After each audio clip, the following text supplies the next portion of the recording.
जी हाँ नाज़रीन, drama serial इंतहा की नेक्स्ट आने वाली एपिसोड में आप देखेंगे कि इधर अनम की माँ अनम के लिए परेशान होती है और उधर सज्जल ने बुरी तरह से फहद की माँ को अपनी बातों में उलझा दिया है और उसे तो सिर्फ सज्जल के अलावा कोई नज़र ही नहीं आता। ये सज्जल के ही मशवरे हैं जो इतना जुल्म हो रहा है अनम के घर में अनम पर। उधर आप देखेंगे कि जब ज़ैनब कहती है अस्मा से कि आंटी आपके साथ क्या मसला है, कभी आप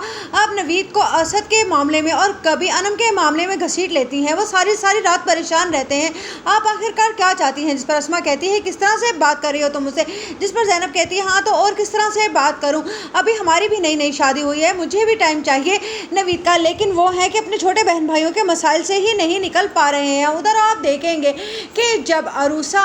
घर पर अकेली होती है और उसका कज़न आकर उसे तंग करने की कोशिश करता है तो उसकी फूफो आ जाती हैं और कहती हैं कि अब मुझे तो लगता है कि तुम्हारा निकाह ही करना पड़ेगा, तुम्हें अपने साथ तो मैं लेकर जा नहीं सकती हूँ और इस तरह से लोगों के रहमो करम पर भी तुम्हें नहीं छोड़ सकती, अगर मेरे आने से पहले कुछ हो जाता तो मैं अपने मरे हुए भाई को क्या मुंह दिखाती। जिस पर अरूसा कहती है तो आप क्या चाहती हैं। इतने में असद वहाँ पर आ जाता है और कहता है कि मैं आपको कॉल कर रहा था, आपने मेरी कॉल अटेंड नहीं की जिसकी वजह से मैं परेशान हो गया और मुझे आना पड़ा। जिस पर कहती है अरूसा की फूफो के बहुत ही अच्छा हुआ जो तुम यहाँ पर आ गए, तुम जानते हो कि अगर मैं यहाँ पर ना आती तो आज अरूसा की ज़िंदगी तबाह हो जाती, वैसे तो तुम्हारी वजह से इसकी ज़िंदगी पहले ही तबाह हो चुकी है और इसकी माँ भी इस दुनिया से जा चुकी है और अब ये तनाव हो गई है, अब तुम्हें तो इससे निकाह करना चाहिए, तुम्हारी वजह से इसकी मंगनी टूट गई, वरना तो इसकी माँ इसकी शादी कर देती, अगर आज ये शादीशुदा होती तो हमें भी इस तरह से परेशान ना होना पड़ता इसकी वजह से। जिस पर अरूसा कहती है फूफो ये आप किस तरह की बातें कर रही हैं असद से। जिस पर असद कहता है कि मुझे लगता है कि ये ठीक ही कह रही हैं, मुझे तुमसे निकाह कर लेना चाहिए और असद भी उनकी बात मानकर